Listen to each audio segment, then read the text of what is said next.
컬옵션에서 두 번째로 우리가 보려고 하는 내용은 정치적인 어떤 유대관계, 정경유착이라고 부를 수 있습니다. 이제 기업의 전반적인 성과와 관련된 이야기니까요. 여기서 이제 두 번째로 보려고 하는 내용은 이제 정치적 유대관계, 정치적 커넥션의 어떤 기업 가치가 얼마나 될 것인가. 그래서 인도네시아의 수하르토 사례를 보도록 하겠습니다. 우선 이제 뭐 동남아시아, 뭐 한국도 예외적일 수는 없겠습니다만 과거에 뭐 지금도 뭐 그런 사례들이 더러 언론에 언급되고 있는 것 같은데요. 어떤 이제 어떤 기업의 성과라고 하는 것이 기업이 본질적으로 갖춰야 되는 여러 가지 어떤 생산성이라고 하는 측면에 의해서 영향을 받는 것이 아니라 기업의 가치가 뭐 정치적인 어떤 유대관계, 어떤 정치인들하고 가깝게 잘 지내고 있는가, 혹은 대통령과 가까운 관계인가, 뭐 혹은 유력한 정치인들과 가까운 관계인가에 따라서 이제 그 기업의 성과가 결정이 된다고 한다면, 그렇다면 우리가 이제 경제 전체로 봤을 때 여러 가지 투자와 관련된 의사결정이 왜곡될 수 있을 것입니다.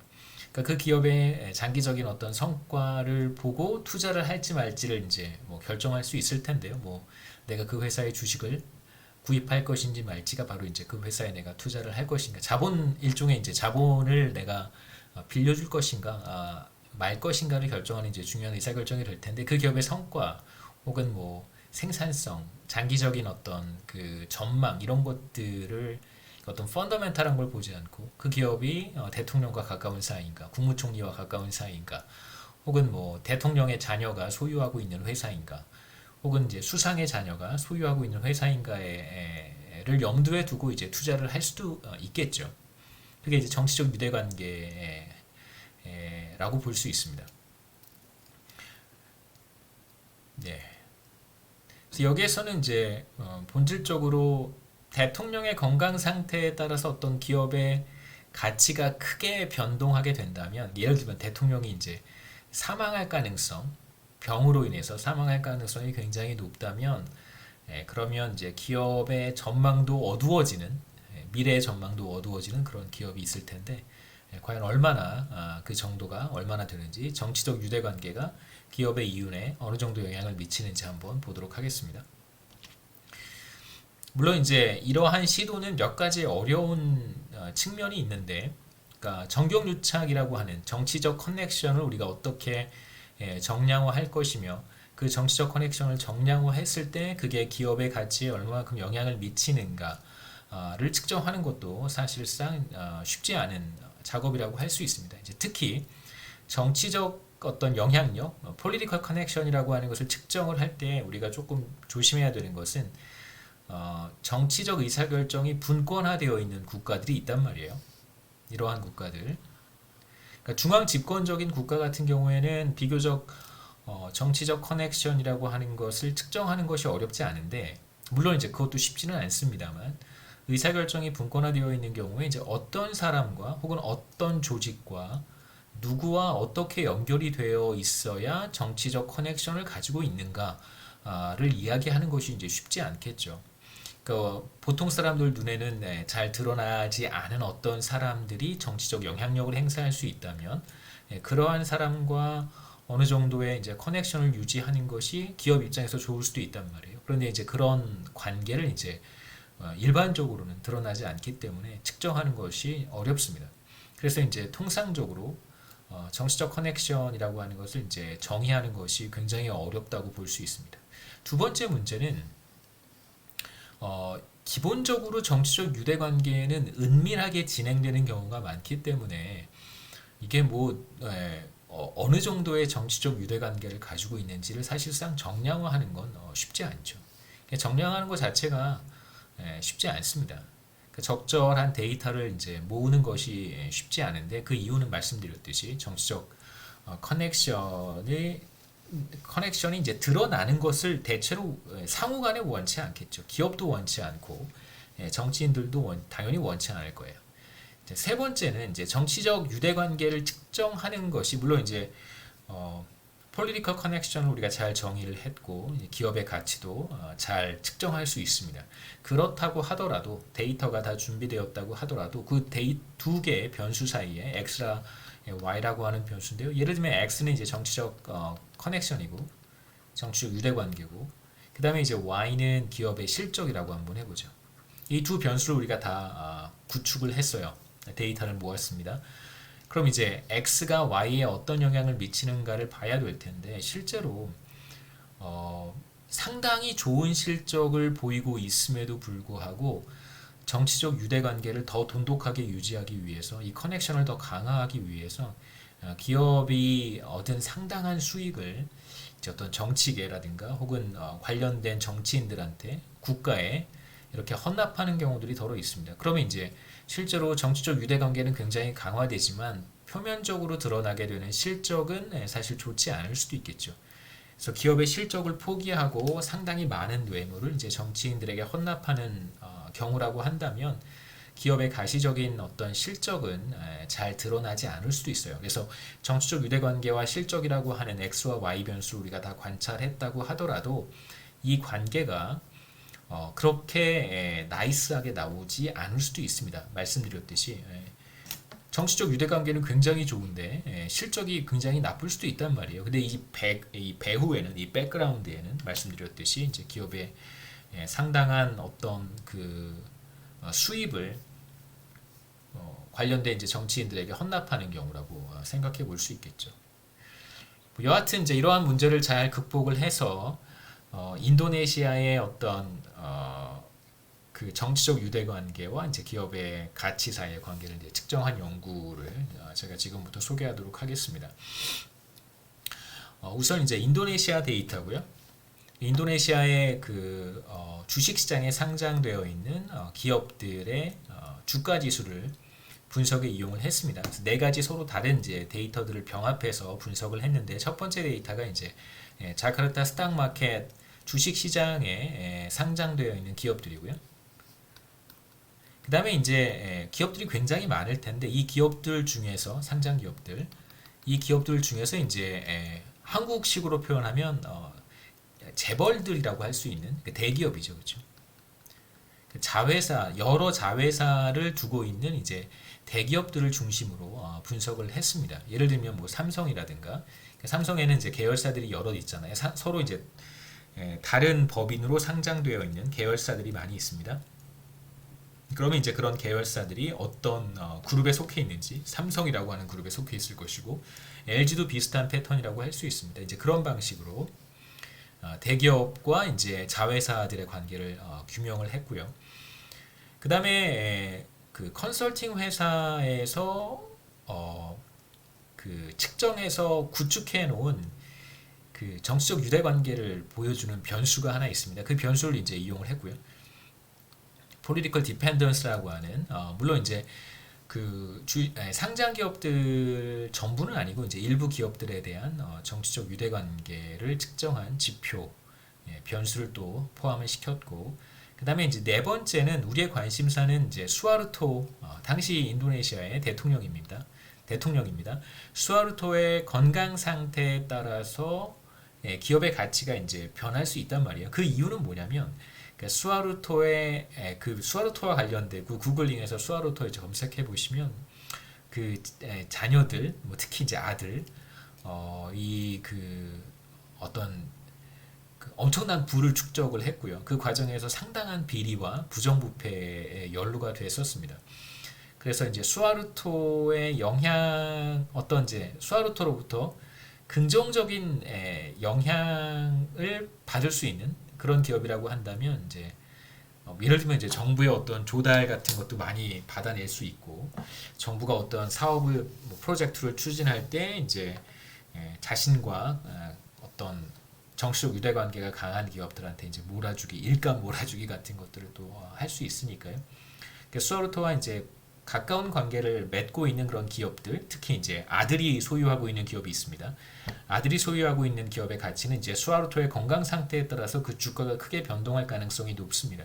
수하르토가 사망하거나 혹은 이제 정권이 교체가 된다면 수하르토의 아들 타미라고 하는 사람인데 타미가 이제 가지고 있는 기업들의 가치가 크게 폭락할 수 있겠죠. 더 이상 이제 정부로부터 어떤 보호를 받는다든가, 비호라고 할 수 있겠죠. 비호를 받는 가능성이 떨어질 것이기 때문에 그래서 여기에서는 이제 몇 차례 건강상의 위기설이 돌았던 적이 있습니다. 6번의 이벤트가 있었는데요. 6번의 에피소드를 이제 나눠서 보도록 하겠습니다. 정치적 유대 관계를 이제 수하루토 디펜던시 인덱스라고 하는데 그냥 편의상 정경 유착 변수 이렇게 제가 부르도록 하겠습니다.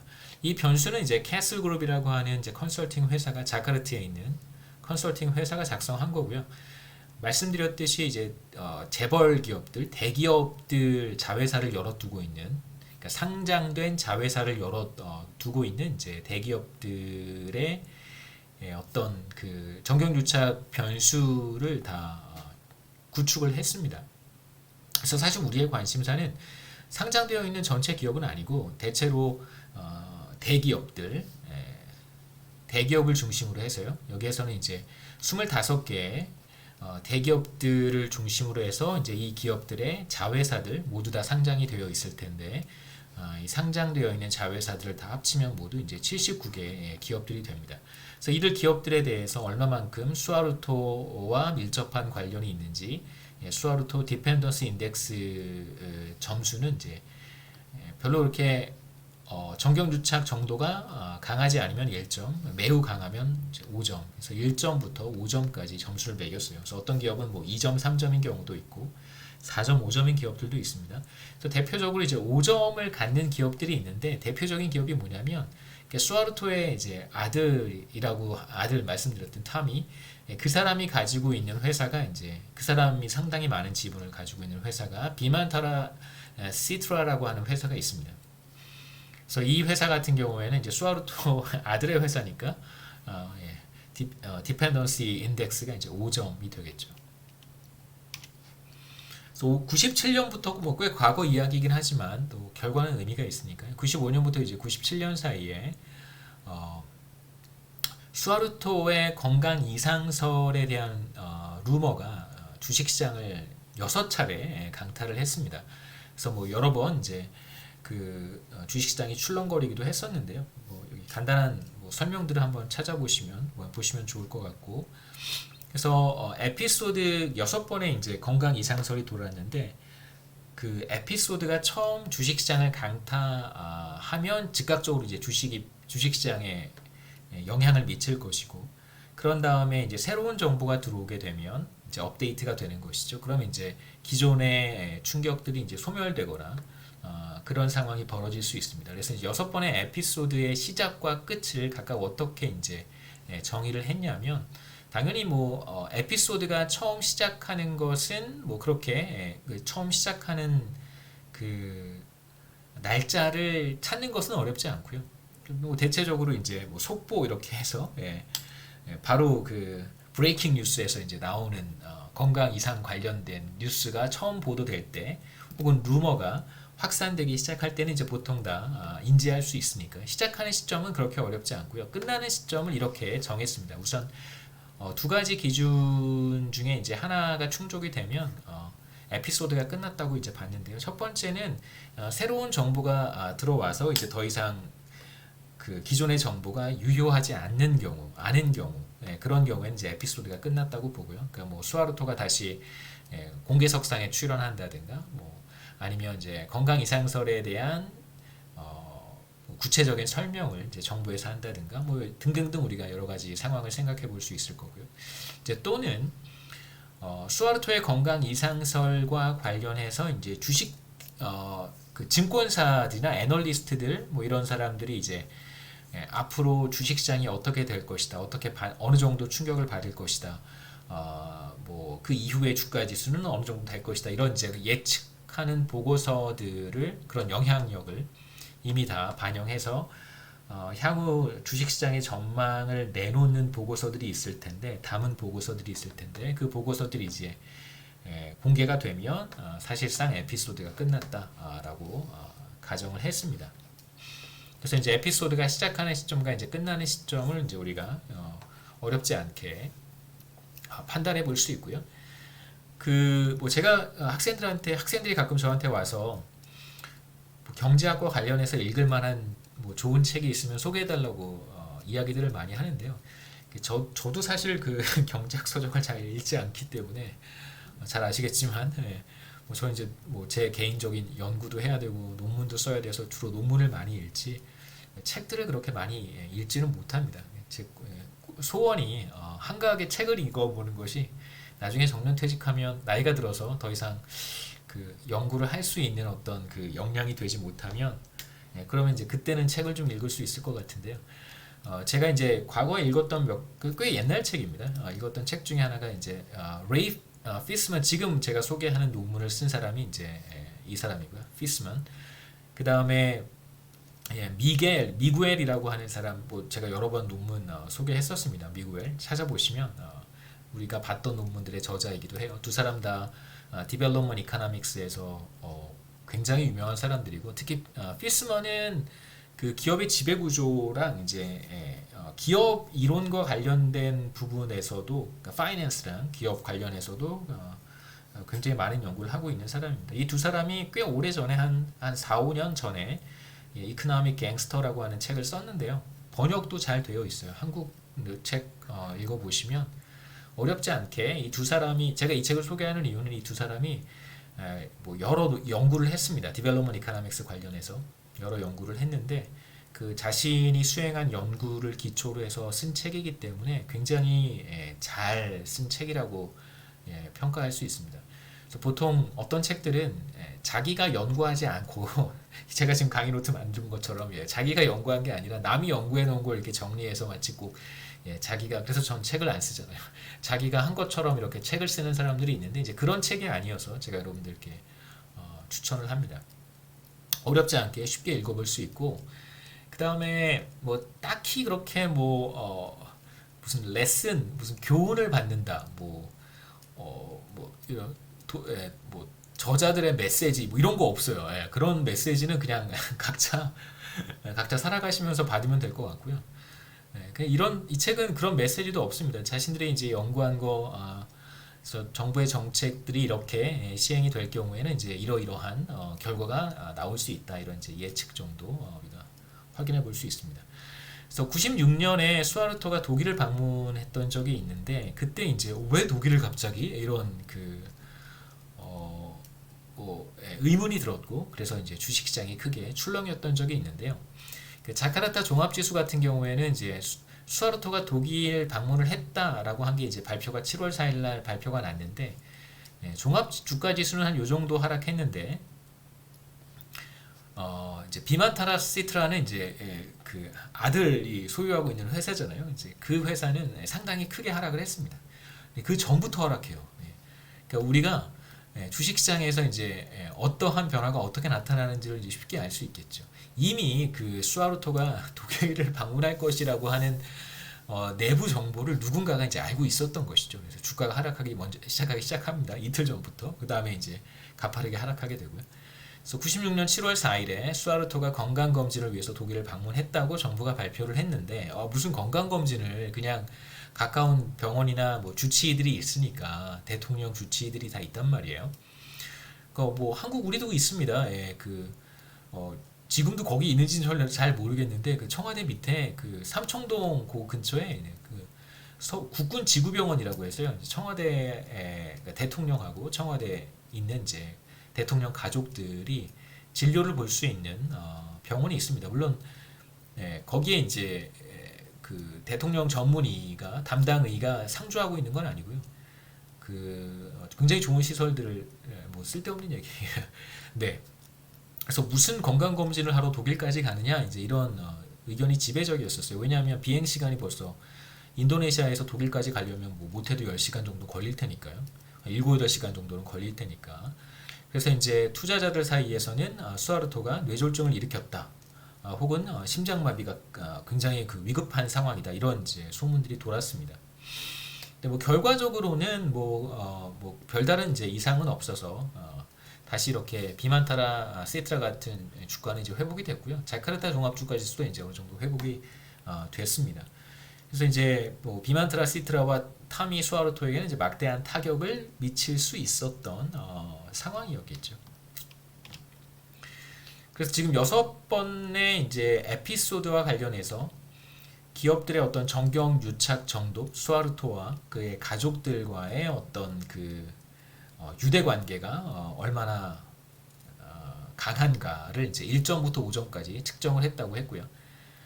그래서 모두 79개의 기업들 가운데 대체로 이제 한 30개 기업들은 굉장히 강한 유대 관계를 갖고 있고 뭐 나머지 한 40개 정도는 그렇게 강하지 않은 유대 관계를 보이고 있습니다.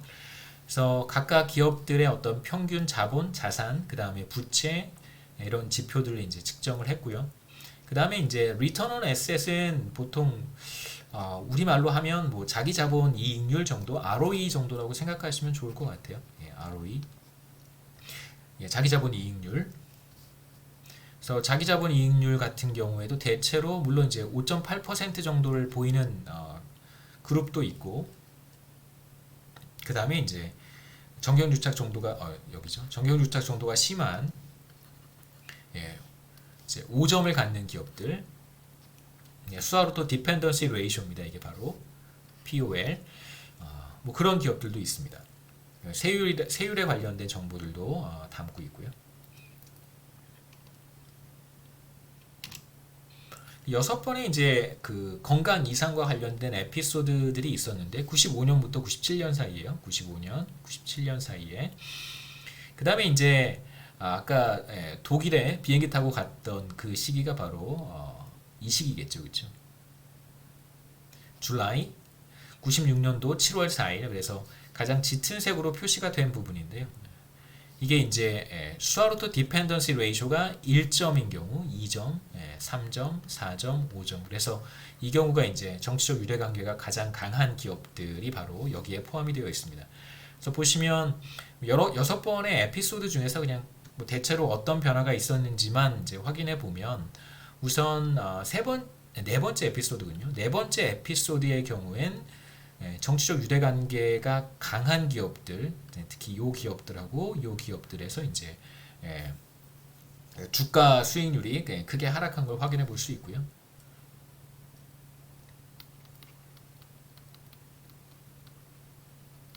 그래서 특히 이제 정경유착 정도가 심했던 기업들에서 주가 하락이 크게 나타났고, 재미있는 것은 네 번째 에피소드 같은 경우에 정경유착 정도가 가장 약한 기업들에서는 뭐 크게 그렇게 하락하는, 오히려 상승하는 그런 패턴을 보이기도 했고요.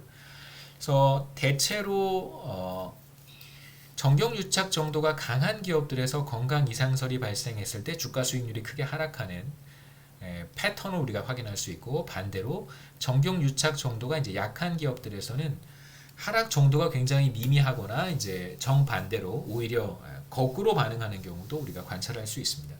그래서 정경유착 정도와 이제 기업의 그 어떤 주가 지수가 어떤 방향으로 얼마만큼 움직이는가에 대한 이제 예측도 우리가 해볼 수 있겠죠.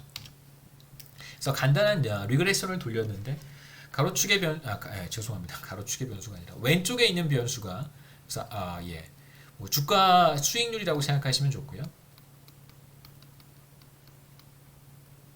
그 다음에 이제 뭐 다른 여러 가지 변수들을 우리가 고려해 볼 수 있겠지만 오른쪽에는 대표적으로 정경유착 정도, 그 수아르토 디펜던시 레이쇼예요. 1점부터 5점에 해당하는 변수를 여기에 넣고 두 변수 사이에 어떤 관계가 있는지 살펴보려고 합니다. 그래서 여기 row라고 하는, 이거 row라고 부르고요.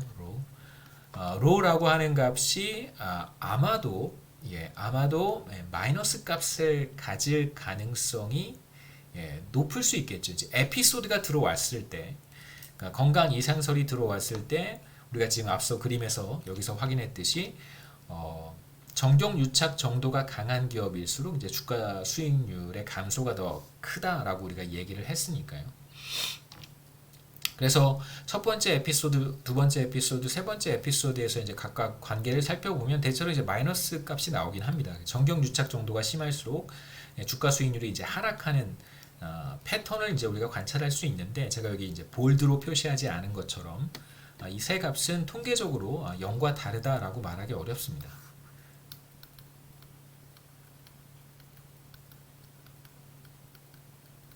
물론 이제 네거티브 관계를 갖긴 갖지만 이제 네 번째 에피소드부터 다섯 번째, 여섯 번째 에피소드에는 이제 그 관계가 이제 뚜렷하게 나타나는데요. 정치적 유대 관계가 강한 기업일수록 네 번째, 다섯 번째, 그다음에 이제 여섯 번째 에피소드에서 주가 수익률이 하락하는 그런 패턴을 우리가 관찰할 수 있습니다. 그래서 정치적 유대 관계, 정경유착 정도가 이제 심할수록 인도네시아의 경우에 그 기업들의 주가 수익률이 비교적 크게 감소한다라고 하는 걸 이제 우리가 확인할 수 있겠죠.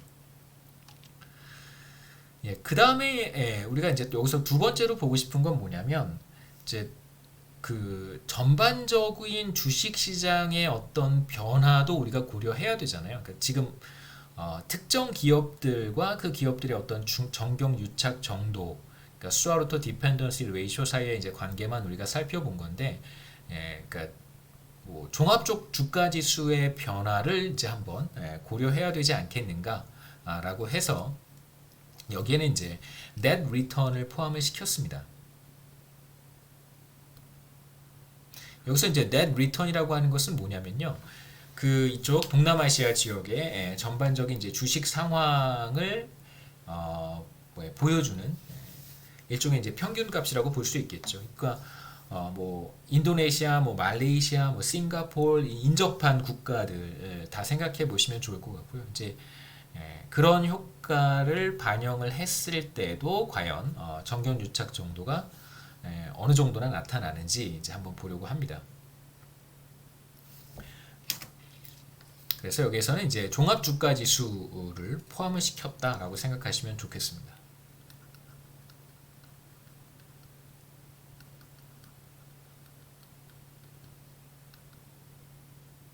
좀 더 정확히 말씀드리면 사실 그 종합주가지수, 그러니까 한국의 경우에 이제 종합주가지수 같은 경우에는 이제 다양한 요인에 의해서 변동을 한단 말이에요. 그러니까 한국 내에서 발생하는 어떤 그 내부적인 요인도 분명히 있을 것이고, 한국 경제의 어떤 특유의 충격 같은 것들도 있을 것이고, 그 다음에 이제 대외 부문에서 발생하는 외국이죠. 미국 경제나 유로 경제라든가, 혹은 뭐 가까운 일본, 중국 경제의 어떤 변화에 따라서도 종합주가지수가 반응할 수 있습니다. 왜냐하면 종합주가지수를 구성하고 있는 주요 기업들, 주요 기업들의 이제 주가지수를 이제 가중 평균한 것이기 때문에 당연히 이제 구성하고 있는 기업들의 영업 실적에 대한 기대에 따라서 당연히 종합주가지수가 달라질 수 있겠죠. 근데 이제 그 기업들이 대외 부문과 대외 경제와 한국 경제가 아니라 외국 경제와 더 밀접한 관계를 갖는 기업이라고 한다면 당연히 이제 외국의 경제 상황이 변함에 따라서 더 밀접하게 반응할 수도 있을 것입니다. 이제 그러한 요인을 제거한 종합주가지수라고 보시면 좋겠습니다. 그러니까 왜냐하면 순수하게 수하루토의 건강 이상설에 따라서 그러니까 인도네시아의 종합주가지수가 변해야 되는 거잖아요. 주변국의 어떤 그 이쪽 아시아 지역의 경제 상황이라든가 대외 부문의 충격에 의해서 종합주가지수가 변할 수도 있을 텐데 이제 그러한 요인들을 좀 제거하고 싶어서 순수하게 이제 국내 요인들에 따른 종합주가지수의 변화라고 보시면 조금 더 정확하다고 볼 수 있습니다. 종합주가지수를 이제 net return으로 포함을 시켰고요. 그래서 여기서 우리가 중요하게 봐야 되는 것은 이 정경유착 정도가 주가 수익률에 어떻게 영향을 미치는가 하는 것도 있고요.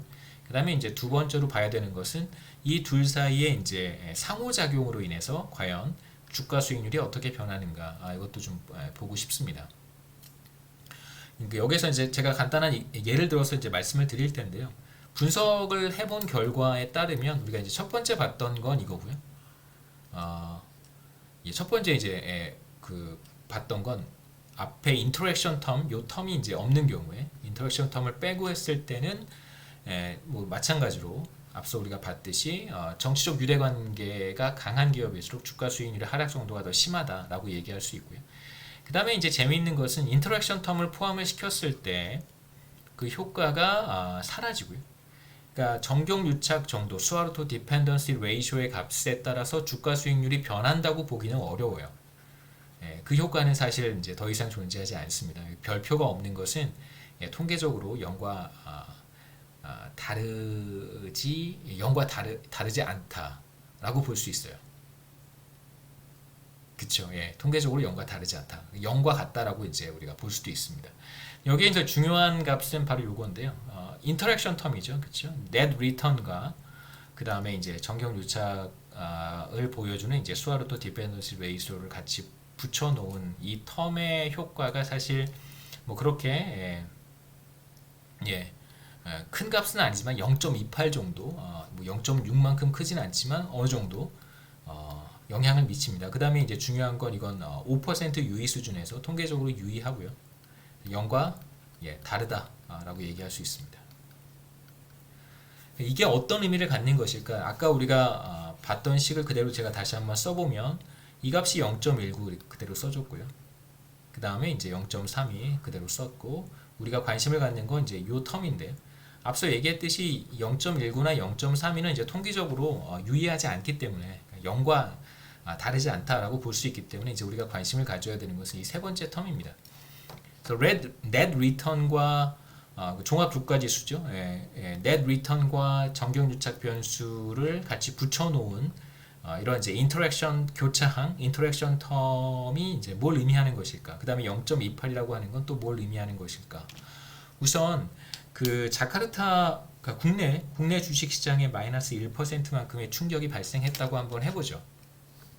뭐 예를 들면 수하루토의 건강 이상설 때문에 자카르타 주식시장이 부정적인 충격을 받은 것입니다. 자, 그러면 net return은 이제 마이너스 1%만큼 하락했다라고 한번 가정해보죠. 1%만큼 하락했다고 가정을 한번 해보겠습니다. 그러면 정경유착 정도가 약한 기업과 강한 기업 사이에서 주가지수 수익률의 주가 수익률의 이제 주가 지수는 아니죠. 주가 수익률에 이제 변화가 나타날 텐데 그 임팩트의 정도가 달라진다는 거예요. 한번 보시죠. 우선 인터랙션 텀을 이제 어떻게 표현했냐면 net return이 마이너스 1%라고 우리가 했으니까 여기에 그냥 마이너스만 붙여주면 됩니다. 이렇게 나타나는 거고요.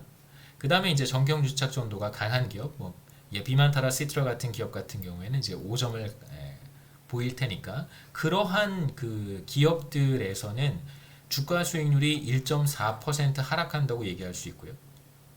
그 다음에 정치적으로 혹은 수하루토 디펜던시 레이쇼가 낮은 값을 갖는 경우, 1의 값을 갖는 경우를 생각해 보시죠.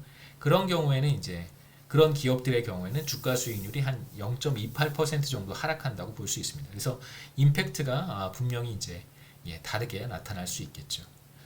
그래서 여기까지의 내용이 사실상 그 정경유착의 어떤 가치, 과연 기업의 가치를 얼마나 변화시키는가. 뭐 거꾸로 얘기하면 지금 여기에서는 건강 이상설, 그러니까 부정적인 충격에 따른 이제 주가 수익률의 변화라고 할 수 있는데 반대로 이제 긍정적인 충격이 뭔지는 저도 사실 뭔가 이렇게 컴업하기 뭐 쉽지는 않습니다만 거꾸로 이제 긍정적인 충격이 발생했을 때는 똑같은 규모의 긍정적인 충격이 발생했을 때는 그럴 때는 이제 반대로 주가 수익률이 뭐 이 경우에는 1.4% 상승한다고 볼 수 있고요. 종합 주가 지수를 1% 상승시키는 올리는 그런 충격이 발생한다면 여기에서는 1.4% 그다음에 그렇지 않은 기업에서 주가는 한 0.28% 정도 상승한다 이렇게 얘기할 수 있겠죠. 그래서 우리는 이제 부정적인 측면에서의 어떤 정경유착의 가치를 사실 살펴보긴 했는데 나름 의미가 있을 거라고 생각합니다. 두 번째는 인도에서 면허증을 취득하는 문제인데 이건 이제 전에 한번 말씀드렸듯이 에스터 듀플로 재작년에 노벨 경제학상을 받은 경제학자죠, 그렇죠? 그 연구 논문입니다. 여기 이제 여러 명이 들어가 있는데 그 중에 한 사람이 이제 에스터 듀플로예요.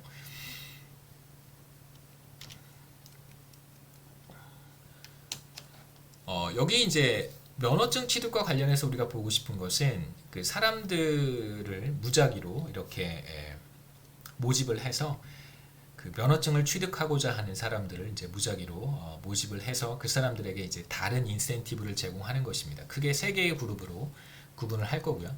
구분을 했고요, 이 사람들은. 우선 이제 보너스 그룹, 비교 그룹 하나 있고, 그다음에 이제 보너스 그룹이 하나 있고, 그다음에 운전 강습을 시켜주는 강습 그룹이 하나 있습니다. 레슨 그룹이 하나 있는데 이렇게 이제 랜덤하게 피험자들을 세 개의 그룹으로 나눈 다음에 머니터리 인센티브를 주는 거예요. 그래서 처음에 면허증을 이제 그러니까 면허증을 취득하는 프로세스에 참여하기 전에 모집한 이제 세 그룹의 사람들에게 이제 면허증을 취득한 다음에 다시 오면 다시 와서 설문조사를 해주면 이제 일정 금액을 이제 지급하겠다라고 약속을 하는 것입니다. 그래서 비교 그룹은 이제 그런 사람들이고요. 보너스 그룹은 이제 거기에 더해서 32일 내에 이제 면허증을 취득해서 우리한테 온다면 그보다 훨씬 더 많은 보상 그 뭐죠? 보수를 지급하겠다라고 약속을 했고 이제 강습 그룹, 레슨 그룹에 들어가는 사람들은 이제 운전 연습을 이제 우리가 무료로 그 강습이죠. 예, 운전 예, 드라이브 레슨을 이제 무료로 해주겠다 이렇게 약속한 세 개의 그룹이 있습니다. 여기서 우리가 궁극적으로 보고 싶은 건 뭐냐면 면허증을 취득할 때 뭔가 그 부정적인 방법으로 정상적인 절차가 아니라 부정적인 방법으로 면허증을 취득할 수 있어요. 인도에서는. 그러니까 뭐 브로커 같은 사람을 끼고 내가 운전을 전혀 하지 못함에도 불구하고 필기 시험도 봐야 되고 그다음에 그 주행 테스트도 봐야 되는데 그 모든 과정들을 다 스킵하고 브로커죠. 브로커한테 이제 얼마의 돈을 쥐어주면 이제 그 사람이 다 알아서 해결해 주는 그래서 면허증을 이제 나한테 갖다 주는 일종의 이제 그런 그 편법이 이쪽은 이제 델리 지역인데 인도에 이 델리 지역에서 성행하고 있습니다. 이 세 그룹의 사람들한테 이제 이런 다른 머니터리 인센티브를 제공을 할 경우에 과연 뇌물이라고 하는 어떤 방법을 사용을 해서 면허증을 취득하는 사람들이 얼마나 될까? 그다음에 이제 궁극적인 또 관심은 뭐냐면 면허증을 발급하는 기관이죠. 이제 공공부문입니다. 그러니까 커럽션이라고 하는 것은 사실 그 공공부문에서 발생하는 문제인데 공공부문 같은 경우에 뇌물이 들어오게 되면 이 사람이 운전을 잘하는지 잘못하는지는 관심이 없고 이제 뇌물이 들어왔으니까 라이센스를 발급해주는 형태의 일종의 자원 배분이 일어날 거란 말이에요. 그런데 이제 여러분도 다 알고 계시겠지만 왜 운전 면허증이라고 하는 제도가 도입이 되었겠어요. 그러니까 운전이라고 하는 행위가 사실상 자칫 잘못해서는 뭐 실수든 아니면 운전을 할 수 없는 사람들이 운전을 하게 될 경우든 사고를 촉발할 수 있기 때문에 가능한 어느 정도 운전 실력을 갖춘 사람들에게만 선별적으로 발급해주는 그런 이제 기준을 통과한 사람들에게만 안전을 위해서 안전과 질서, 공공의 안전과 공공의 질서를 위해서 이제 발급하는 제도라고 할 수 있습니다. 그럼 이제 그러한 기준을 과연 이제 공공부문에서 제대로 그러한 임무를 잘 수행하고 있는가? 그러니까 뇌물만 받고 면허증을 발급해 주면 사실 운전을 잘하든 잘못하든 공공부문에서 운전면허 시험자인가요? 시험자.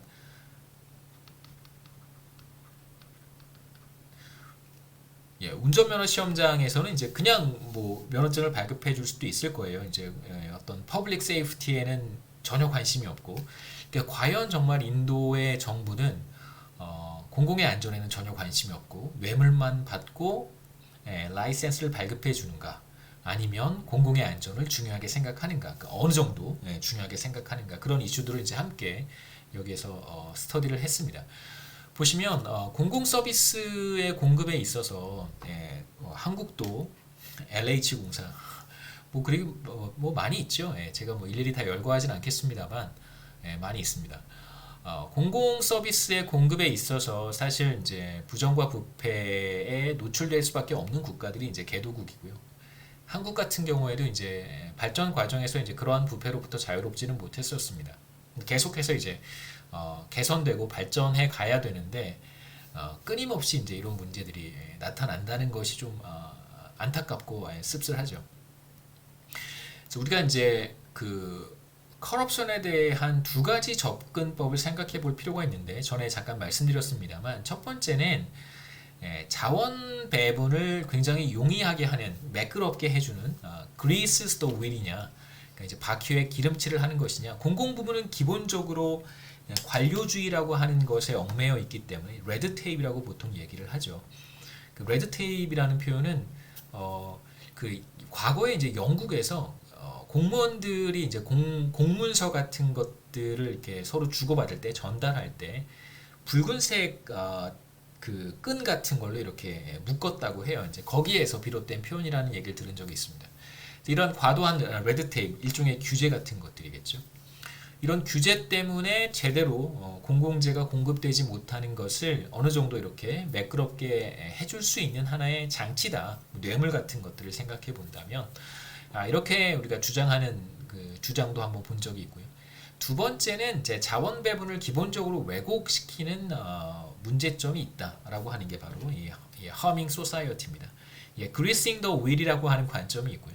그다음에 이제 허밍 소사이어티는 이제 자원 배분의 왜곡이겠죠. 왜곡을 초래하기 때문에 기본적으로 경제 전체의 웰페어를 떨어뜨리는 문제가 있다. 과연 이제 어느 쪽에 더 가까운 그 적어도 인도에서 운전면허증을 발급하는 문제는 그리싱 더 윌이냐 아니면 허밍 소사이어티냐 디스토션이냐 이 두 가지 관점에서 좀 보려고 합니다. 그래서 인도에서 우리가 면허증을 딸 일은 없겠지만 어떤 식으로 인도에서 면허증이 발급되는지 뭐 잠깐 볼 수는 있을 것 같고요. 그 다음에 이걸 조금 더 일반화시킨다면 이 비슷한 환경에서 커럽션이라고 하는 문제가 어떻게 나타나는지, 그 다음에 사람들은 어떤 인센티브에 따라서 이 커럽션에 노출이 될 수도 있고, 아니면 이걸 이용할 수도 있고, 아니면 이걸 극복할 수도 있는지, 뭐 이런 얘기들을 한번 우리가 볼 수 있을 것 같습니다. 델리에서는 그 모두 9곳의 면허 시험장이 있는데요. 그래서 Regional Transport Office라고 해서 RTO라고 부르겠습니다. 그래서 RTO 9군데가 있는데 여기서 이제 간단하게 이제 면허증 발급받는 거 소개를 해드리면 9군데가 있고요. 그 다음에 이제 면허증을 취득하기 위해서는 반드시 18세 이상이 되어야 되고, 첫 번째로 뭐 간단하게 뭐 필기시험 같은 것들을 통과를 해야지만, 물론 이제 뭐 건강검진도 필요하겠죠. 시력검사 뭐 등등 이런 간단한 건강검진 같은 것들도 수반이 됩니다. 건강상의 문제가 없어야 될 테니까요. 그래서 우선 첫 번째로 임시 면허증을 발급을 받고요. 템포러리 라이센스를 발급을 받습니다. 그래서 이 템포러리 라이센스가 있는 사람은 정식 면허증이 있는 사람이 이제 옆에 동승했을 때 이제 운전 연습을 할 수 있는, 운전을 할 수 있는 그런 임시 면허증이라고 할 수 있어요. 저도 하도 면허증 딴 지 오래돼서 한국에서는 지금 어떻게 면허증을 발급하는지 잘 모르겠습니다. 여러분 더 잘 아실 거라고 생각합니다. 그래서 뭐 비교해 보시면 재미있겠죠. 템포러리 라이센스를 취득하기 위해서는 당연히 뭐 거주지 주소, 그 다음에 나이를 증명할 수 있는 그런 서류 같은 것들, 그 다음에 사진도 가져가야 되고, 그 다음에 메디컬 서티피켓 반드시 이제 제출을 해야 됩니다. 그 다음에 이제 피가 한 360 루피스, 미국 달러로 한 8달러 정도 되니까 한국 돈으로 한 10,000원 정도, 10,000원 정도 된다고 생각하시면 되겠죠. 여기에서는 뭐 간단하게 컬러 블라인드 테스트, 블라인드니스 뭐 색약 생명 검사 받고, 그 다음에 이제 필기시험, 이신문항, 필기시험, 뭐 간단한 교통 법규라든가 뭐 등등등 이런 것에 대한 필기시험 통과하게 되면 이제 템포러리 라이센스를 받습니다. 바로 그 자리에서 발급받고요. 만약에 이제 시험에 떨어지게 되면 일주일 기다렸다가 이제 다시 어플라이 할 수 있습니다. 그 다음에 이제 취득한 지 30일이 지나면 이제 템포러리 라이센스를 발급받고, 30일이 지나면 그러면 이제 퍼머넌트 라이센스에 어플라이 할 수 있어요. 그래서 한 달, 이 시간이 굉장히 중요합니다. 템포러리 라이센스에서 퍼머넌트 라이센스까지 한 달이라는 시간을 기다려야 돼요, 반드시. 그래서 이제 한 달 이후에 비슷한 프로세스입니다. 나이, 그 다음에 거주지 주소, 그 다음에 사진, 그 다음에 템포러리 라이센스를 가지고 다시 이제 RTO에 가서 드라이빙 로드 테스트를 받아야 됩니다. 이게 실기 시험이죠, 그렇죠? 실기 시험을 받아야 돼요. 실기 시험에 통과하면 그러면 이제 면허증을, 정식 면허증이죠, 퍼머넌트 라이센스를 받게 되는데, 이때 이제 피는 한 $2 정도, 90 루피 정도 됩니다. 그래서 테스트에 만일 실패할 경우에는 마찬가지로 일주일 있다가 다시 어플라이 할 수 있어요. 그래서 모든 프로세스를 아주 매끄럽게 진행을 했을 때 퍼머넌 라이센스를 발급받는데 이제 31일 정도는 걸리겠죠. 31일, 32일 정도가 걸릴 거라고 이제 생각할 수 있습니다. 초단기, 초단기겠죠.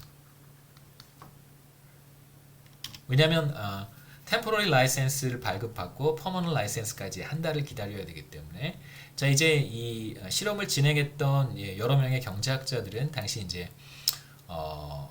그 사람을 동원을 해서요. 리크루터인데 뭐라고 할까요? 뭐라고 해야 되죠? 사람 이렇게 모집책이죠 일종의 모집책을 동원을 했습니다.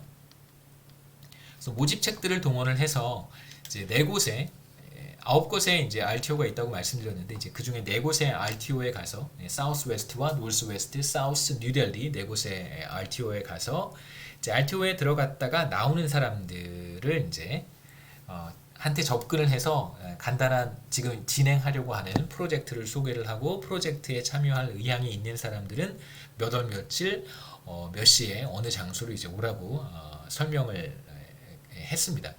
그 다음에 이제 어떤 프로젝트인지 당연히 이제 설명을 해주고요. 실험 대상자는 이제 남자로 한정을 했고, 그 다음에 이제 몇 가지 확인을 했습니다. 물론 이제 중요한 사실들이죠. 전에 라이센스를 취득한 적이 없고, 지금 이제 면허증을 취득하기를 원하는 사람이어야 되는 거고요. 취득 과정에서 어떤 모니터리 베네핏을 제공을 하게 되면 사람들이 편법을 이용해서 혹은 이제 부정적인 방법을 동원을 해서 면허증을 취득할 것이다라고 하는 그러한 실험을 해보는 거잖아요. 그 다음에 면허증을 발급하는 이제 공공부문에서 과연 면허증을 어떤 방식으로 발급하는지를 보는 것이 목적이기 때문에 실험 대상을 이렇게 한정을 했습니다. 그 다음에 이제 반드시 나이가 18세 이상이 되어야 되겠죠. 18세가 안 되면 면허증을 아무리 발급받고 싶어도 1번, 2번을 충족한다고 하더라도 현실적으로 면허증을 발급받는 것이 불가능하기 때문에 그래서 이 프로젝트에 대한 간단한 설명을 제공을 하고 모집책들은 정보를 제공을 하고요. 그 다음에 이제 이 프로젝트는 어느 정도 기간 동안 어떤 방식으로 진행이 되고 이 프로젝트에 참여하게 된다면 이제 얼마만큼의 보상금 같은 거죠. 이제 보수를 지급하겠다. 라고 이제 지급한다라고 설명을 했습니다. 저 관심이 있는 사람들은 이제 몇 월 며칠 몇 시에 어느 장소로 오시면 됩니다. 라는 정보를 제공을 했고요. 그래서 결과적으로 822명이 이 프로젝트에 참여를 했습니다. 그래서 여러 세션, 그러니까 하나의 세션에 한 번에 그냥 끝난 프로그램은 아니고요. 이제 여러 번에 걸쳐서 여러 세션 동안 23번의 세션 진행을 했고 세션별로 대략 한 36명 정도가 참여를 했습니다. 그래서 모두 822명의 피험자들을 대상으로 데이터를 수집한 다음에 실제로 이제 커럽션과 관련된 여러 가지 중요한 정보들 도출을 해낸 것이죠. 그래서 이제 약속한 날짜, 시간, 장소에 이제 사람들이 오게 되면 거기에서 간단한 설문조사를 먼저 진행을 했습니다. 사전 설문조사인데 이 사람의 이제 소시오 디모그래픽 인포메이션이라고 해서 뭐 성별이라든가 결혼 했는지 안 했는지, 교육 수준, 종교, 그 다음에 뭐 카스트 같은 제도가 있으니까 어떤 계층에 속하는지 뭐 등등 그런 질문들을 했고요. 그 다음에 정부의 어떤 공공 서비스를 전에 받아본 적이 있는지 뭐 간단한 거죠. 뭐 주민센터 가서 뭐 예를 들면 뭐 주소 이전 같은 거 이사하고 나면 이제 주민센터 가서 주소 이전 이런 것도 해야 되잖아요. 주민등록 이전 이런 거 해본 적이 있는지 뭐 예를 들면 그런 경험을 물어봤고 그 다음에 이제 운전을 해본 경험이 있는지 면허증이 없는데도 불구하고 그 다음에 이제 라이센스를 취득하기 위해서 필요한 일련의 이제 과정들을 잘 알고 있는지 그런 것도 또 물어보고 그 다음에 이제 교통 법규라든가 뭐 이런 것들도 간단하게 물어봤습니다. 그 다음에 이제 설문조사가 끝난 다음에 각 사람들에게 이제 랜덤하게 그 어떤 카드가 들어있는 레터를 이제 하나씩 나눠줬는데 말씀드렸듯이 참가자들을 피험자들을 컴파리슨 그룹과 보너스 그룹 그 다음에 레슨 그룹으로 나눴습니다. 세 개의 그룹으로 랜덤하게 구분을 했고요. 컴파리슨 그룹은 어떤 사람들이냐면 지금 이제 사전 설문조사에 온 사람들을 세 개의 그룹으로 지금 나눈 것이고 그 중에 우리가 컴퍼리슨 그룹에 대한 이야기를 하고 있습니다. 이 사람이 나중에 면허증을 취득한 다음에 다시 이곳에 와서 예, 예, 그 사후 설문조사를 완성을 하면 그러면 이제 800루피를 지급하겠다. 17달러 정도 되니까 한국 돈으로 한 2만 원 정도를 주는 거죠. 그렇죠? 예. 그래서 2만 원을 받고 싶으면 나중에 이제 퍼머넌 라이센스를 취득을 해서 뭐 그렇지 않아도 괜찮습니다. 물론 이제 퍼머넌 라이센스를 취득하지 않고 나중에 돌아와서 설문조사를 하는 사람들도 꽤 많이 있어요. 여하튼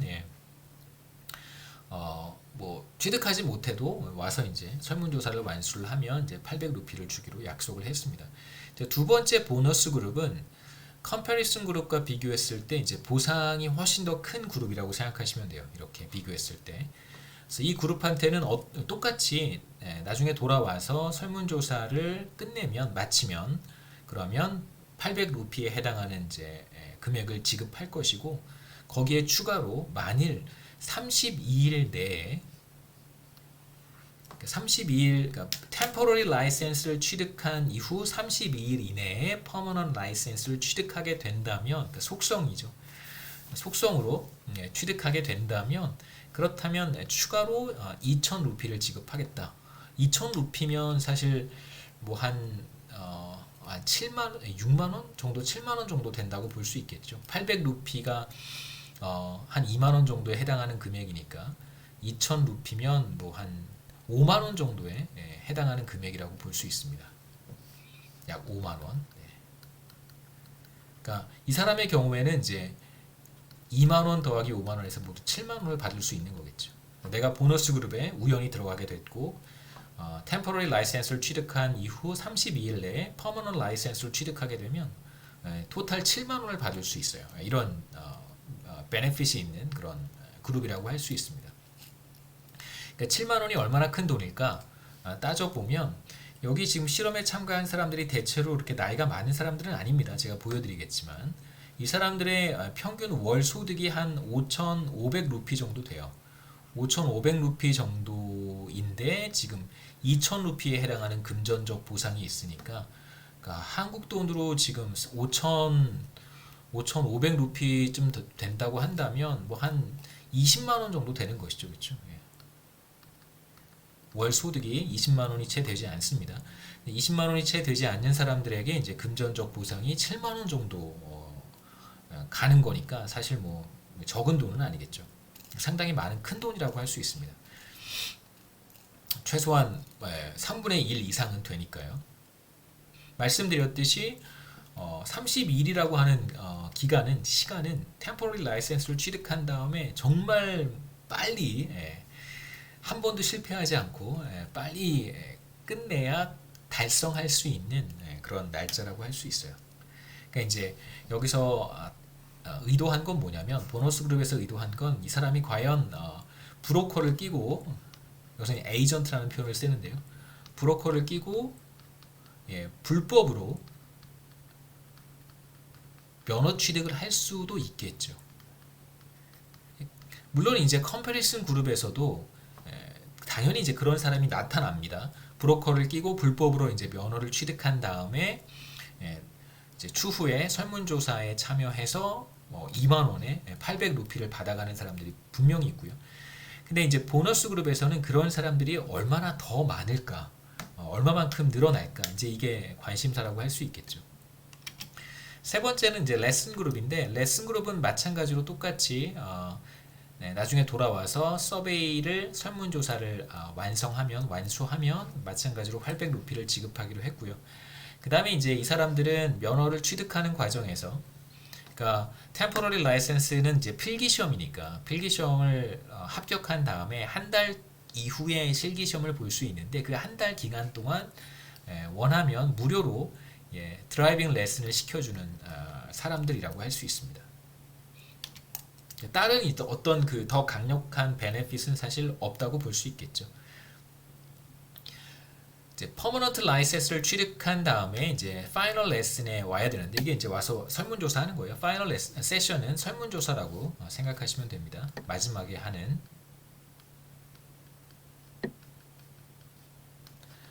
설문조사에 몇 가지를 이제 물어보게 되는데 뭐 어떻게 면허증을 취득했는지, 프로세스에 대한 경험, 그 다음에 실제로 여기에서 그 운전을 할 줄 아는지를 검사를 해요. 테스트를 합니다. 이 테스트는 크게 두 가지로 구성이 되어 있습니다. 그 다음에 이제 약속했던 돈을 지급하고요. 800루피. 그 다음에 보너스 그룹한테는 32일 안에 면허증을 취득했을 경우에 이제 추가로 그 금액을 지급을 하는 거고요. 그 다음에 이제 모든 사람들한테 여기서 컴패리슨하고 보너스 그룹 다 포함해서요. 이제 무료로 운전 교육을 시켰습니다. 이게 어떤 비판을 받을 수 있냐면 생각해 보세요. 지금 이 익스페리먼트라고 하는 것은 불법적인 방법으로 면허증을 취득해서 올 수도 있는 거잖아요. 이제 그런 사람을 실험이 다 끝났으니까 뭐 돈 주고 안녕히 가세요 하면 이건 그 사회적 비판을 받을 수도 있단 말이에요. 그렇기 때문에 이제 불법적인 방법으로 브로커를 끼고 면허증을 취득한 사람들이 있을 텐데 운전을 전혀 할 줄 모름에도 불구하고 그런 문제가 생길 수 있으니까 마지막에 이제 그런 사회적 비판을 예방하기 위해서 모든 사람들에게 운전 교육을 시킨 것이 아닐까 하는 게 이제 제 개인적인 생각입니다.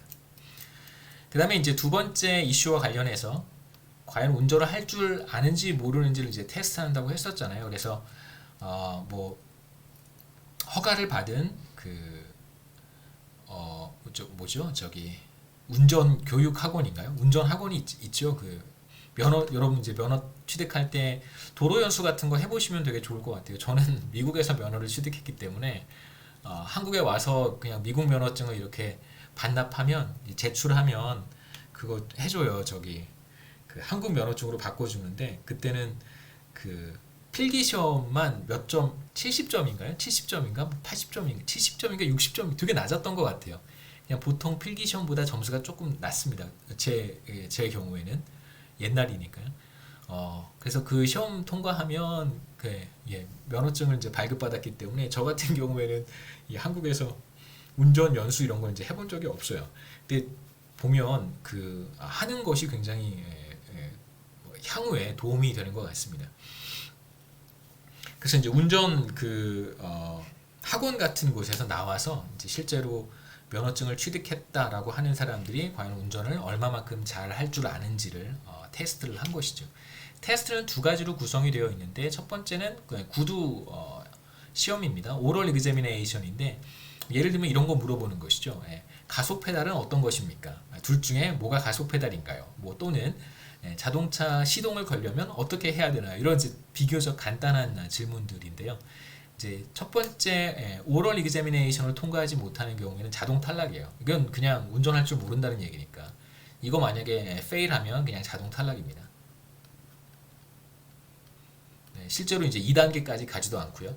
두 번째 단계, 1단계를 통과하면 이제 두 번째 단계로 실제로 자동차를 운전할 수 있는지를 테스트를 했어요. 그래서 시동을 걸고 그 다음에 이제 기어를 조작할 줄 알고 뭐 깜빡이 같은 거 켤 줄 알고 좌회전, 우회전, 유턴 이런 거 할 줄 알고 주차까지 이제 어느 정도 하는지를 테스트를 했습니다. 그래서 말씀드렸듯이 automatically failed라고 하는 것은 기본적인 지식조차 없는 경우라고 할 수 있겠죠. 이 1번 통과하지 못하는 사람들이 이제 automatically failed 됐다 이렇게 생각하시면 됩니다. 나중에 관련된 부분이 나오기 때문에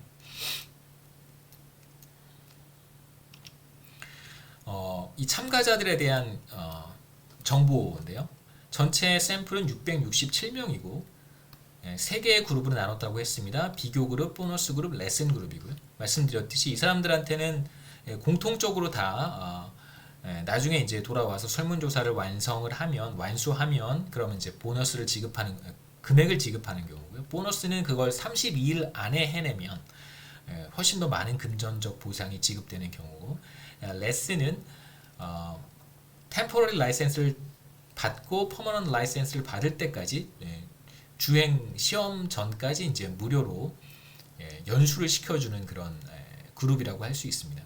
뭐 크게 연령 차이는 없어요. 뭐 랜덤하게 그렇게 그룹을 나눈 것이기 때문에 대체로 24살 정도, 그러니까 비교적 젊은 사람들입니다.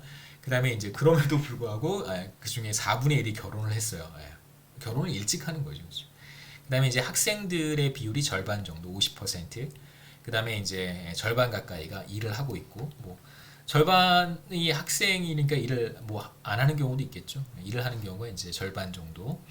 그 다음에 교육 수준이 낮은 사람들이 초등학교를 마치지 못한 사람들이 대략 한 7, 8% 정도 되고요.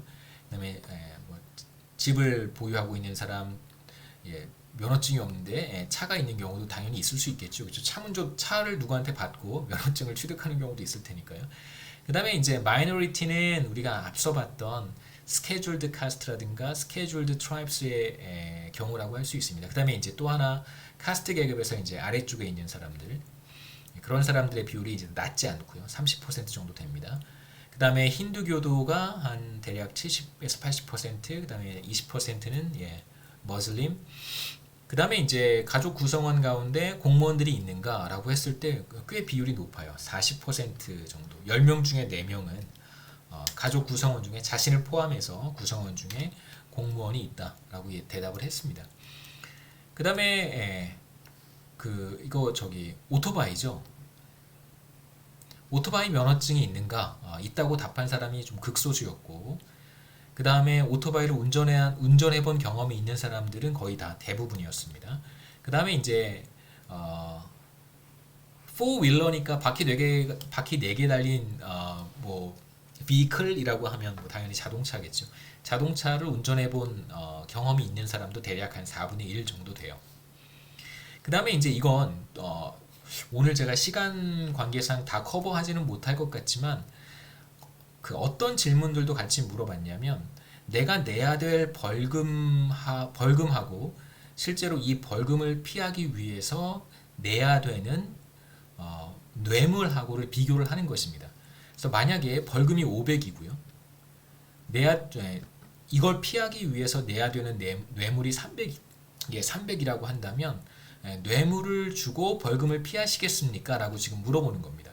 그러니까 교통법규가 면허증 없이 운전을 하다가 이제 무면허로 잡혔습니다. 벌금이 500이에요. 300을 내면 뇌물 300을 주면 이 상황을 모면할 수 있어요. 어떻게 하시겠습니까? 라고 했을 때 60% 정도가 뇌물을 주고 피하겠다고 대답을 했고요. 그 다음에 이제 벌금이 3,000인데 뇌물이 300이라고 한다면 이제 80% 정도가 뇌물을 주겠다라고 대답을 했습니다. 이제 이걸 거꾸로 생각해 보시면 좋아요. 이쪽 방향으로 생각해 보는 것입니다. 실제로 사람들은 벌금이 그렇게 크지 않다면, 그러니까 벌금과 뇌물의 차이가 그렇게 크지 않다면 대체로 그냥 벌금을 낼 의향이 있다는 거예요. 그렇게 좀 긍정적으로 보셨으면 좋겠습니다. 물론 이렇게 갈 때 그러니까 컵에 물이 절반이나 절반밖에 뭐 이렇게 뭐 두 가지 방향으로 생각해 볼 수도 있을 텐데 여기에서는 뇌물과 그 벌금의 차이가 얼마 안 되는데도 60%나 뇌물을 주겠다고 이렇게 뭐 이해하실 수도 있겠지만 여기서 이제 우리의 관심사는 이 차이가 줄어든다면 사실 정직하게 행동하려고 하는 사람들이 더 많아진다 이렇게 보셨으면 좋겠습니다. 그 다음에 이제 과거에 뇌물을 준 적이 있느냐라고 했더니 뇌물을 준 적이 있다 라고 대답한 사람이 한 20% 정도 되고요. 그 다음에 이제 브로커를 끼고 뭔가를 해본 적이 있다. used agent는 이제 브로커를 끼고 뭔가를 한 거예요. 중간에 브로커를 끼고 뭔가를 했다라고 대답한 사람도 대략 한 20% 정도 됩니다. 여기서 말씀드렸듯이 마이너리티는 이제 카스트 계급의 아랫부분에 있는 계급의 아래쪽에 있는 사람들을 가리키는 거고요. 스케줄드 카스트와 이제 우리가 봤던 스케줄드 트라이브스가 포함이 됩니다. 그다음에 뭐 말씀드렸던 부분이고요. 간단하게 이제 결과만 제가 소개를 할 텐데요. 우리가 여기서 보고 싶은 것은 뭐냐면 과연 그 면허증을 발급하는 정부가 공공기관이죠. 정부가 어떤 식으로 대응하는가. 그러니까 사람들의 운전 능력과는 정말 무관하게 뇌물 주는 사람들한테 그냥 면허증을 막 발급해 버리는 것일까? 아니면 자격이 되는 사람들한테 여기서는 그냥 willingness to pay for license라고 하면 그러니까 뇌물이죠. 그죠? 뇌물을 더 많이 낼 용의가 있는 사람들한테 그냥 면허증을 발급하는 거라고 생각하시면 되고 두 번째는 deservingness라고 하는 것은 이제 운전을 할 줄 아는 사람인가 자격이 되는 사람들한테 면허증을 발급하는 것인가 이 두 가지 관점에서 한번 결과를 보도록 할 텐데요. 그래서 아마 다 제가 커버를 못 할 테니까 시간 관계상 그냥 간단한 결과만 소개를 하고, 혹시 나중에 뭐 관련해서 관심이 있는 학생들은 뭐 제가 이제 이런 주제들을 선별했던 이유는 또 우리 학교 학생들 대부분의 경우가 이제 이런 주제에 더 관심이 많은 것 같다고 제 뇌피셜입니다. 라고 생각을 해서 선정을 한 건데요.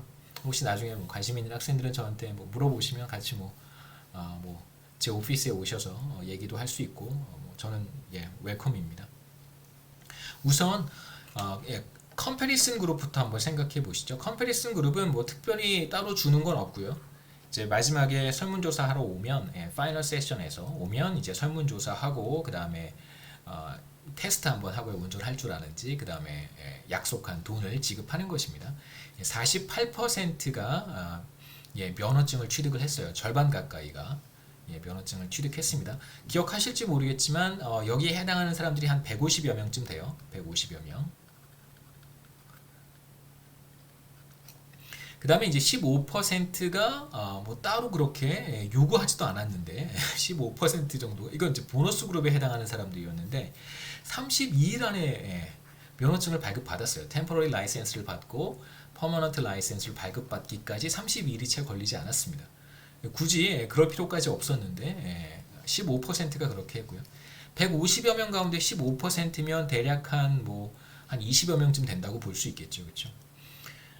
그 다음에 이제 어떤 사람들은 컴패리슨 그룹의 어떤 사람들은 그 시도조차 하지 않았습니다. 그러니까 RTO에 다시 가서 뭔가를 이제 해야 되잖아요. 관련된 서류도 제출해야 되고 리튼 테스트도 봐야 되고 하는데, 이제 그런 거 전혀 하지 않은 사람들도 제법 있었고, 이런 사람들을 제외했을 때 69%가 최종적으로 퍼머넌트 라이센스를 취득을 했습니다. 그 다음에 이제 몇 가지 또 숫자들이 의미가 있는데, 34%에 해당하는 사람들은 이제 컴패리슨 그룹 전체에서의 3분의 1 정도니까 50여 명쯤 된다고 볼 수 있겠죠. 50여 명. 자, 50여 명 정도는 시험을 보지 않고 면허증을 취득했습니다. 무시험. 가능한 거죠. 그렇죠? 시험을 봐야 되는데 시험 보지 않고 면허증을 취득했습니다. 그러니까 지금 아까 제가 뭐라고 말씀드렸냐면 48%가 앞에서 48%가 면허증을 취득을 했단 말이에요. 그러니까 48%니까 대략 한 75명 정도라고 생각해 볼 수 있겠죠. 75명 정도가 면허증을 취득했는데 50여 명 정도가 시험을 보지 않고 면허증을 취득한 거니까 75명 중에 50명 정도면 70%라고 할 수 있습니다. 대략 70명 중에 50명이라고 생각해 보시죠. 그럼 대략 70% 정도가 되는 거예요. 면허증을 취득한 한 70여 명 중에서 50여 명 정도는 시험을 보지 않고, 그러니까 시험 보고 면허증 취득한 사람은 20명 정도 된다는 것이죠.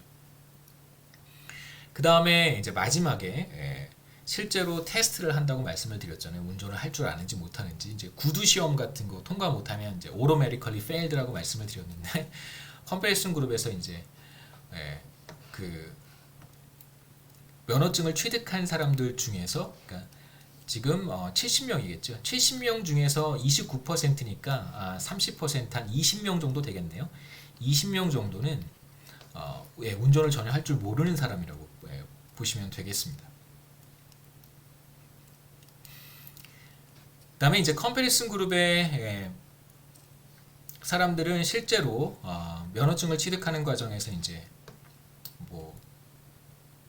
뭐랄까요?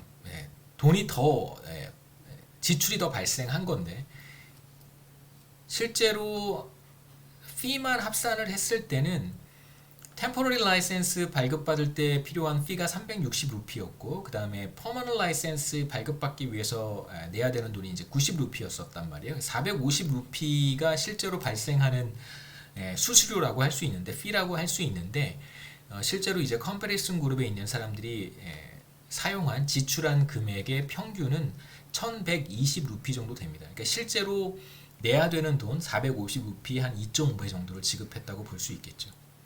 그러니까 어떤 측면에서 우리가 이걸 이제 어떻게 해석할 수 있냐면, 사실 추가로 받을 수 있는 돈이, 그러니까 마지막 설문조사 하러 왔을 때 받을 수 있는 돈이 800루피 정도였단 말이에요. 한번 돌아가 보죠.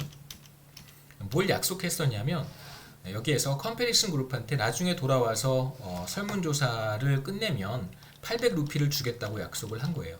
그러니까 어떤 사람들, 컴패리슨 그룹에 이제 어떤 사람들은 어떤 생각을 할 수 있냐면 내가 800루피를 받을 수 있고 그 다음에 면허증은 내가 꼭 따려고 했었으니까 800루피를 받으니까 내가 브로커를 끼고 혹은 뇌물을 줘서 면허증을 취득할 수 있겠다. 이런 생각을 가졌을 가능성이 있습니다. 그래서 보시면 계산해 보면 한 700루피 정도를 평균 쓴 거예요. 루피. 450루피만 내면 되는데 실제로 평균 1120루피를 사용한 거니까 700루피를 사용을 한 것입니다. 그러니까 어쩌면 이 중에 이제 일부는 어차피 내가 브로커를 끼고 면허증을 취득할 생각이 있었을 수도 있겠죠. 그걸 우리가 확인할 수는 없지만 그럴 가능성도 우리가 배제할 수는 없습니다. 이제 보너스 그룹 같은 경우에 이제 결과만 간단하게 말씀드릴 텐데 퍼머넌트 라이센스를 취득한 사람은 컴패리슨 그룹보다 당연히 더 많고요. 왜냐하면 금전적 편익이 있으니까. 재미있는 것은 32일 안에 취득한 사람이 57%나 돼요. 훨씬 더 많습니다. 그러니까 왜냐하면 2,000루피를 주겠다고 약속을 했잖아요. 32일 안에 취득을 한다면. 그 다음에 이제 재미있는 것은 이 두 가지는 이제 재미있는 현상이겠죠. 시험을 보지 않고 취득한 사람 당연히 더 많고요. 그 다음에 나중에 파이널 세션에 와서 설문조사를 할 때 테스트를 한다고 했는데 테스트에 페일한 사람도 훨씬 더 많습니다. 그러니까 이게 사실상 자격이 되지 않는 사람들한테 면허증을 발급한 거고요.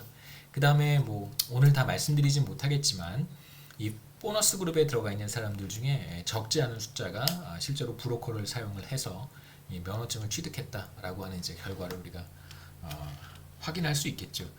제가 조금 더 말씀드리면 구체적인 자료를 보고 말씀드리는 게 아니기 때문에 여러분이 이렇게 뭔가 선입견이 생기실 수도 있을 것 같아서 여기까지만 하겠습니다.